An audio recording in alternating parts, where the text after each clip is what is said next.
My name is Sarah, and I have attention deficit hyperactivity disorder, predominantly inattentive. If you or your loved one has been diagnosed with ADHD-PI, you may be wondering what that means.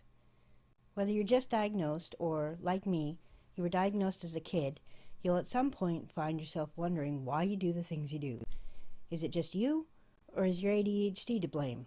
So when my son kept asking me if his ADHD-PI was the reason why he does certain things, I took to the internet, trying to compile a list of symptoms or habits that were common amongst the ADHD community. I would need more research to be able to list them in order, maybe somehow, someday, but for now, here are the top 40 things you do because you have ADHD-PI, in no particular order.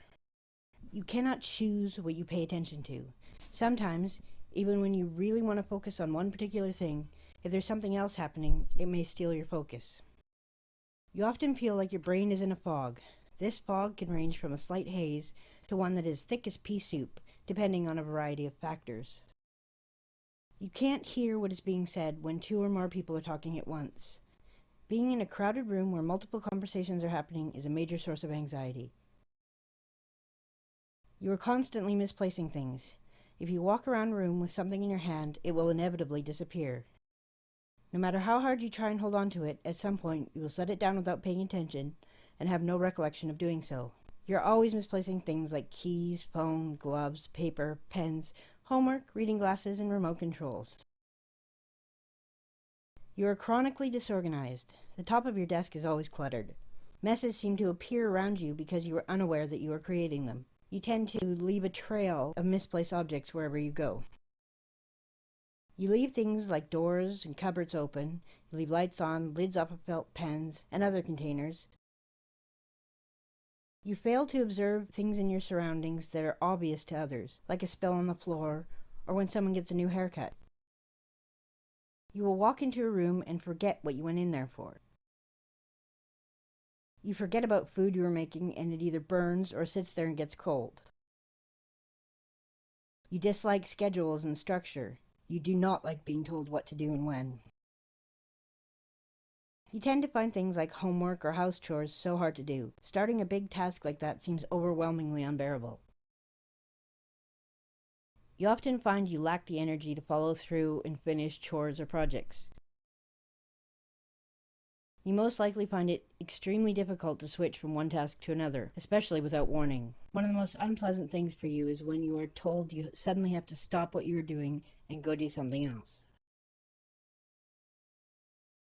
You are a master procrastinator. You leave everything until the last minute. Usually, you are most productive when you are trying to beat a deadline. You may have all these good ideas but never follow through, or you start projects but don't finish them. You have a poor concept of time. You're always late. You underestimate how long it takes to do something because you have no idea how long things take. You also have a poor time judging how long ago something occurred. For ADHD people, there are two times, now and not now. You're always missing appointments, meetings, and birthdays. You may avoid reading because you find you can read a whole page and realize you have no recollection of what you just read. You will often have to reread a page or paragraph several times before you are able to absorb the information. At times, you will hyperfocus or overfocus on things. You may feel like you have to complete something and can't stop until it's done. But does your friend often do that? You overthink things. You will often imagine or daydream entire scenarios or conversations in your head. I'll run through scenarios in my head before I attempt to do something and either exhaust all the possibilities or until I get it perfect. This includes projects and activities, but mostly conversations. Hey, what was that? Went forward in time to view alternate futures, to see all the possible outcomes of the coming conflict. I will imagine what I'd say, then what they'd say, and how I'd respond. Suddenly, I realize I've been sitting there staring off into space for 15 minutes. I'll also run over events in my head after they happen, especially if they did not go the way I'd hoped. They will play over and over again like a movie on repeat. You feel so physically drained during emotional times. Things that are frustrating or stressful quickly use up a lot of your energy. When forced to deal with something upsetting, like a family member is ill, or you just had a breakup, you may find you quickly become completely drained. In fact, all of your ADHD symptoms are amplified. That fog in your brain becomes as thick as pea soup. You forget what you were doing or what was said to you shortly after having heard it, especially when someone asks you to do something while you're busy doing something else. You need to keep lists in order to remember more than one thing at a time. You may find you spend a longer amount of time than you should just sitting there writing to-do lists. You have difficulty putting thoughts into words. Despite a high level of intelligence, being put on the spot in a conversation makes your mind go blank, which is why you prefer to write or type out what you have to say, because then it truly reflects your intellectual abilities. You can't get out all that you're thinking and have it sound right. When speaking, I'll lose track of where I was going with a thought.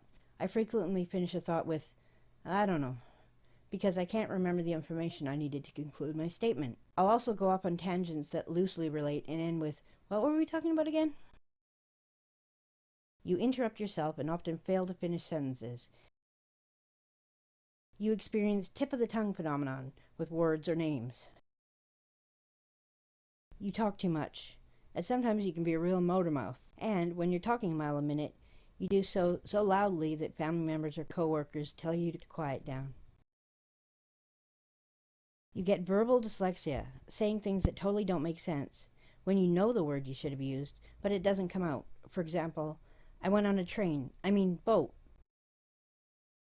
You blurt things out and don't wait your turn. You interrupt people even though you didn't mean to. You tend to talk over other people, especially on the phone.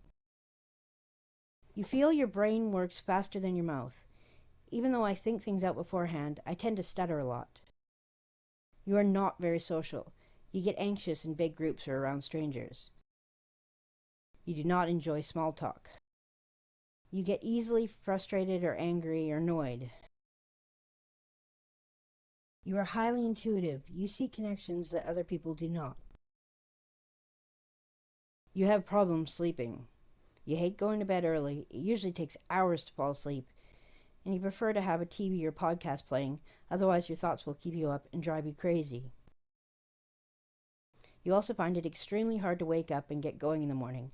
Oftentimes you will wake up feeling as though you didn't get any rest at all. You may have issues with safe and aware driving, like those pillars that magically seem to spring up in the middle of parking lots. You have poor money management skills. You may have issues with addiction or problems self-regulating. Now, you may only relate to a few of these, or, like me, you might relate to almost all of them. Either way, they are symptoms of ADHD, and with or without medication, it can take a lifetime to learn how to effectively manage these symptoms. There are many tips and tricks that have been proven successful, but that will have to wait for another video. I hope this has helped you better understand that there are reasons you do these things. If you only come away from this video remembering one thing, make it this: you are not dumb, you are not lazy, and you are definitely not alone.